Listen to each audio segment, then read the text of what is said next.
So a number of the people that have been to our website posted questions that they were hoping that you would answer.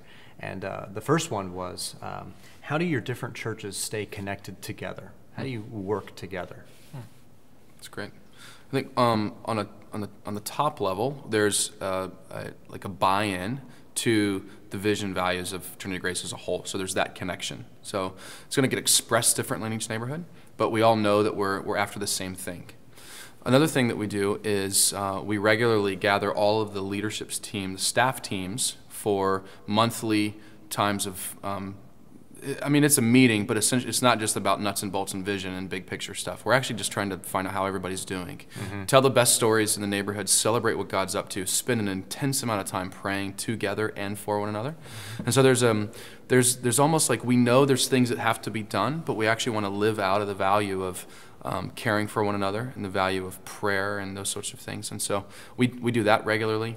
There's also a couple of other things that function within the specific reality of church life, like teaching teams and different things like that I think keep us together, where we're sharing. There's shared learning in some environments as we put together teaching series and discipleship plans or whatever, those sorts of things. So there's a couple of ways that I can think of right off the top of my head. Yeah, we use a phrase, actually I'm not sure where we stole it from, but high accountability and low control. And we say that to one another in meetings, that we are all highly accountable to keep the purity of the vision of this church white hot at the center of our neighborhood, and that we want to see the fame and deed of God known in our time. We don't want God just to be a rumor. We want to see people radically converted by the power of the Spirit. We want to see people discipled. So there's high accountability to continuing to keep that vision alive. And there's low control in the implementation, neighborhood to neighborhood. If you feel the need to be incarnational in a specific way for your context, you're free to do that. And the way we stay connected are these these meetings like Guy is talking about, these celebrations, citywide worship. We have elders that represent each neighborhood that come together to talk about the overarching vision of where our church is headed in the future, to seek God on behalf of the church and ask for those types of visions, and to guard the theology of the church, and to at times we've had to deal with issues of church discipline, and we've done that as an elder board.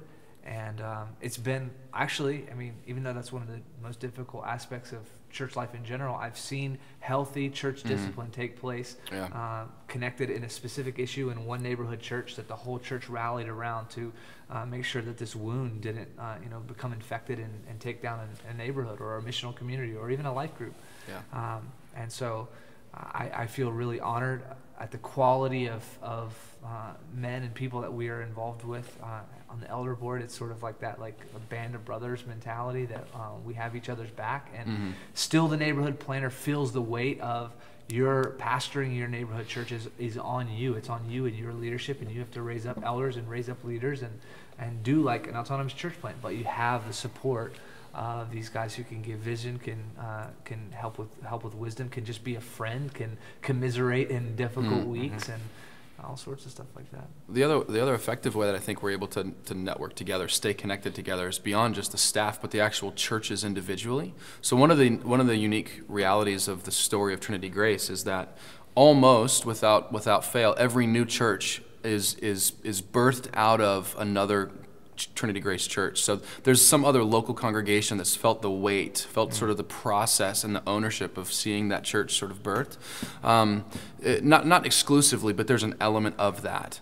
And so what you end up with are these sort of this web of people whose lives are connected, and maybe even just for a season of time, but they're still connected.